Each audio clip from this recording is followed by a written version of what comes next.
So some top tips for if you get a question like this: research the school first. Look into their vision, their values, their ethos. See if that aligns with what you want to do as well.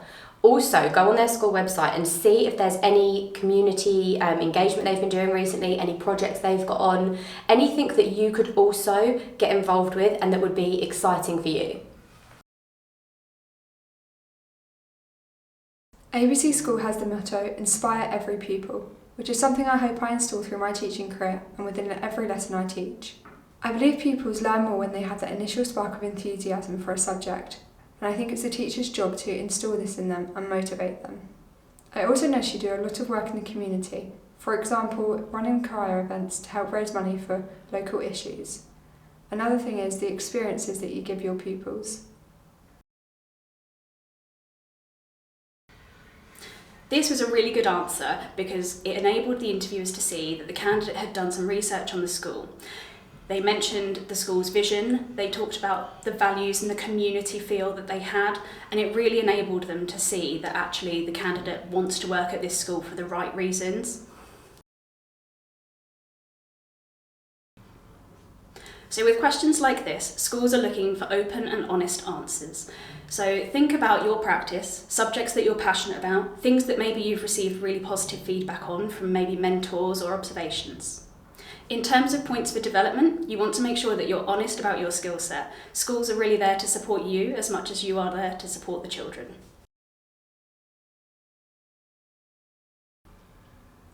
I have also worked hard to ensure that my lessons are planned with the children in mind, making sure that I'm drawing on their interests and their experiences, making sure my lessons are something that they can take into the real world. For example, I taught a lesson where the children wrote letters to the council asking for more trees to be planted in the local park. This is something the children mentioned when we were discussing deforestation in geography. After writing the letters in literacy, we sent them to the local MP, who replied to us and said that he would raise it in the next council meeting. Knowing the letters were going to the MP and were going to have an impact on the local community, this motivated the children with their writing, and as a result was one of the best pieces they've ever written. Many of them were used in moderation and used to secure greater writing depths. While I try my best to inform my own subject knowledge, I feel I would benefit from more MFL training in the classroom. While I prepare as best as I can, I want to be sure that I can articulate the words properly to model them to the children. So if we unpick this model answer, it was good because it didn't give any false compliments. When asked about something you could improve or what a weakness is, saying something like, "Oh, I'm just such a hard worker," is not what schools want to hear. This answer was also good because it showed cross-curricular links. It also used the STAR method. The STAR method is explaining the situation. It's then looking at the task, which this answer did. It then went on to say the action, what action was taken, but then also the result. What was the result of that? What was the impact? So many people in an interview say what they've done in the past, but they never bring it back round to talk about the impact that it has had. Everything that you do as a teacher will have an impact on the students. That is the most important thing, so make sure you're bringing it back round in your interview answers. Some key things to remember if you're answering a question like this. Talk about the rapport you'll build with the students. Think about how everything is rooted in that mutual respect. Make sure that what you're talking about and any examples you give show that you are consistent, that you're using consistent behaviour management. Talk about the school's behaviour management policy and that you would follow any policies in place for the school. That ensures consistency. Make sure that you're being fair and that your examples reflect that. Also think about praising the positive as well as regular behaviour management. In my opinion, it's all about the rapport you build with the children. Whilst they are in school, it's important to build relationships with children rooted in mutual respect. While sometimes there need to be exceptions based on individual circumstances and needs, it is important that all rules are applied consistently and fairly to make sure there is an unwavering expectation around positive behaviour for learning. Within my classroom, I do this by using positive praise, acknowledging and recognising those who meet this expectation. This ensures those following the expectation are recognised, and the ones who aren't follow suit. Naming praise is also another way I like to recognise meeting expectations, verbalising what you liked about what the pupil did. The children have responded really well to this approach, And remaining consistent on my non-negotiables mean the children are respectful to whoever is taking the lesson. As well as individual praise, if the class has done well as a group, I make sure they are recognised as a group. I do this in line with the school's behaviour policy. I have done this through allowing extra time at the end of the day for the collected group to choose their activity they would like to do as a reward. This works well in motivating the children to carry on their good behaviour and support their peers in also exhibiting the same behaviour, so they are all rewarded with an end goal. This has worked well in the past and brings strong connections within the group as they are seen as a whole rather than just as individuals. So this answer was speaking all about the positive behaviour reinforcement. The fact that you're articulating why that praise is being received is really key so that pupils understand what it is that you would like from them. The strategies mentioned cover not only individual but also group praise as well as reward and is in line with the school's behaviour policies. Special educational needs do cover a range of different categories, so it's really important that you read the child's individual EHCP or Educational Healthcare Plan. Speak to the SENCO, children's parents and previous teachers to see what strategies they have in place either at home or in previous classrooms that you can use in yours. Make sure these strategies allow the child some independence, as this will help them to grow. If you are choosing to implement a new strategy, make sure that you reference that you're going to give them time to get used to it and also are consistent in its application. If there are new strategies that you want to implement that have worked well with other children, make sure that you reference the implementation practice that you will have, give it time and allow the children the opportunity to use it and be consistent in its application. Each child's needs are unique, and I think building on support already in place from previous class teachers and that at home is very important. Pupils should be able to use existing strategies already in place with ease, and if they're working, then why would I change them? There may be improvements to make to these strategies as the pupils grow and develop to help foster independence. To do this, I would introduce new strategies clearly and make sure that they are being used consistently. For example, a child that I previously taught was using colourful semantics to help with their writing. I discovered that this was somewhat limiting them due to the limitations of what was on the sheet of the resource. To support them with this, I created a bespoke colourful semantics mat that they were then able to use. It was linked to our topics and things we'd been learning in class. I took away the closed procedure template, allowing them more control over how they wanted to structure the sentence. We then used talking tins to record what the child wanted to say. We then used these recordings to help fill in and create those sentences. This allowed them to be more independent in their writing. They could create more descriptive sentences by using the resources, but not feel restricted by a closed format.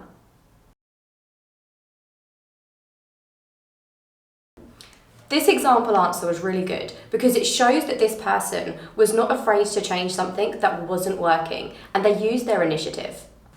It also talks about what is already in place for that child and doesn't ignore anything that's already been set up. It also goes on to cover how to be consistent with that child.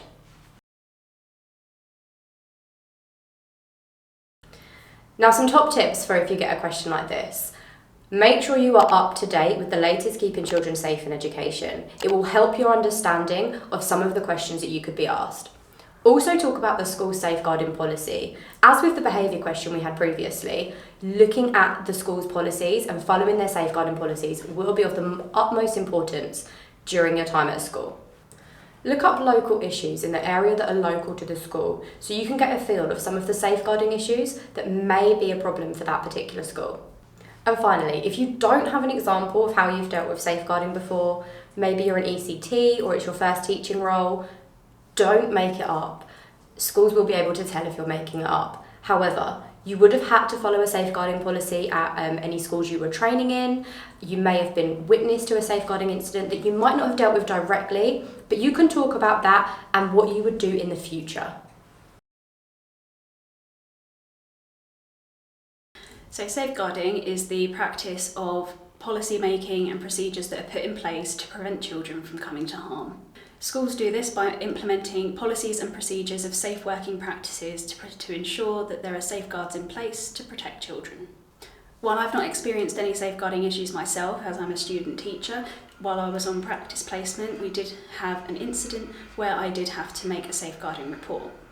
While some of the children were changing for PE, we noticed some bruising on their back. As this was a sensitive issue, I made sure to approach the class teacher and ask for further guidance. She asked me to make a report of what I'd witnessed on our safeguard reporting service.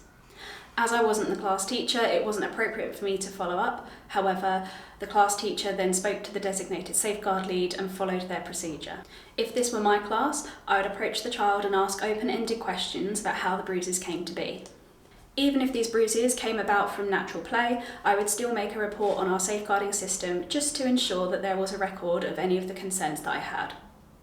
If there were behaviours or tones that implied that the child wasn't being truthful or was feeling afraid, I'd again report this on the safeguarding system using the exact wording that the child had used. I would then consult the policy that we have around child protection and safeguarding, as well as the designated safeguard lead, to confirm what action would be taken next. That answer was really good because it referenced A, the school's policies, and B, keeping children safe in education. They're the two most important documents when dealing with safeguarding concerns. If you're an NQT and maybe haven't dealt with these experiences, you can see that they've not made anything up or tried to change what they've experienced, but have spoken exactly about what they would do if they were to be in a situation like that in the future. So when answering a question like this, you want to first of all be able to assess what the challenge is. See if there is something in your practice that needs amending before you then suggest any alternative interventions. Senior leaders, subject leaders are there to help you, so make sure that you always refer to them as well when you are thinking about ways to support children with gaps in knowledge. It may be that the text is inaccessible because of the coloured background, it may be a dyslexic issue, or it may be a gap in the children's understanding. Make sure that you are working out what that is and discuss how you would go about doing this.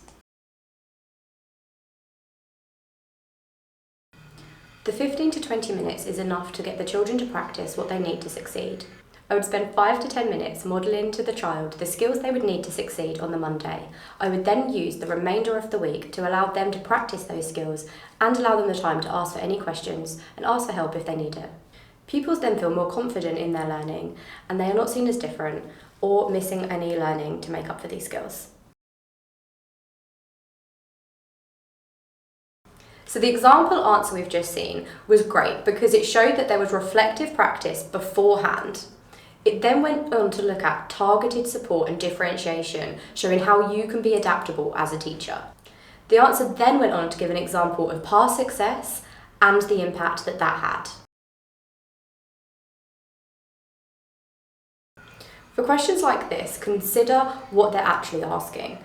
So think about ways that you could encourage independent learning in secondary school pupils.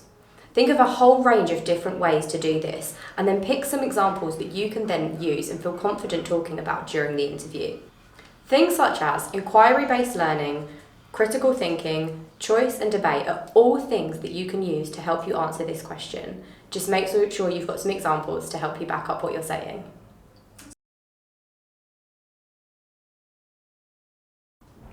I foster a classroom environment where curiosity is encouraged. For example, I often start lessons with open-ended questions to prompt students to think deeply. This approach not only engages them, but it prompts them to explore these topics independently. I assign research projects that let students investigate topics on their own. For instance, in a history class, I might ask students to present their findings from multiple perspectives about a historical event. This helps them develop research skills and evaluate sources critically. I incorporate problem-solving tasks into my lessons. For example, in a science class, I might present a real-life problem and ask students to develop and test hypotheses. This not only enhances their critical thinking skills, but it makes learning relevant and engaging. By implementing these strategies, I create a learning environment that promotes independence and critical thinking. Students learn to take responsibility for their own learning and develop the skills they need to succeed in the future. So that was a really good example answer, because not only do they show how individual learning can take place and how it can be bespoke to the children, they talk about a variety of different ways of doing this. With older pupils, it's important they feel that they have ownership of their learning and understanding, and presenting a different way of doing this is really key. The answer given in the example gives a range of different ways and examples of how they've managed to make this learning independent, and always brings it back to what the pupils have done and the impact that this approach has had.